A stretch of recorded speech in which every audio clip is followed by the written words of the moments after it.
So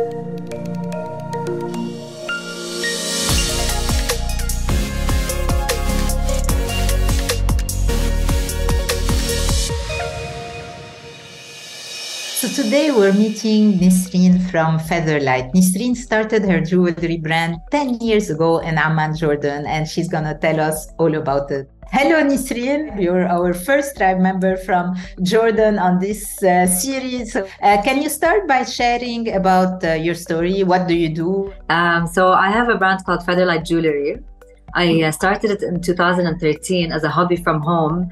Basically, I make bracelets and necklaces using threads and beads. Eventually, the brand grew to comprise a full range of accessories, including rings and earrings.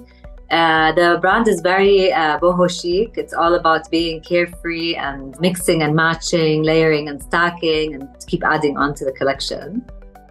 It was a summer vacation and I looked down at my wrists. So I just felt like they needed something, they needed color. And I remembered when we were children, أنا وأختي كنا نعمل the friendship bracelets.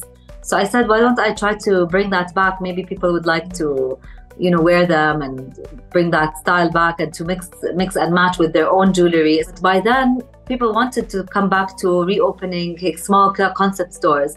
So I was approached by a few at the time, and that really gave me the push to make a collection and produce more. And the last thing was also the exhibitions, to participate in exhibitions. That really also pushed me because I had to fill up a whole table full of things and my things are small. But I needed to really pick up the production. Some opportunities, you have to really dig deeper, ask more about the event, whether if it's an event or putting your pieces in a shop, or just get as much detail as possible about what it is so that you don't end up wasting your time and energy and money on something that wasn't as fruitful.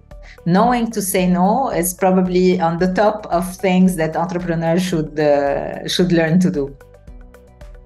Especially when I see people that are wearing pieces that they bought 7 or 8 years ago, and I still see them wearing them today. It makes me feel that, I was onto something right, because they're still wearing it. It's timeless and it's still in good quality. So I بقول الحمد لله إنه I seem to have sourced maybe good quality material. Monetary أكيد also. It is to always be kind of, in the positive. Success, I'm still here 10 years later. There's still longevity in the brand and it's still going. Because I remember there's a statistic that says, I don't know what it was, a high percentage of companies that fail after 5 years. So I always had that in the back of my mind. So I kind of try to see what trends are going to be in. I try to also maybe do collaborations with designers that are not in jewelry design. I love being part of a group or a tribe. I feel like we all learn from each other and feed off each other. And I love the fact that I get to learn from people who are in a different industry completely. It makes me kind of change my view and to think in a different way. I like hearing everybody's different stories, different scenarios.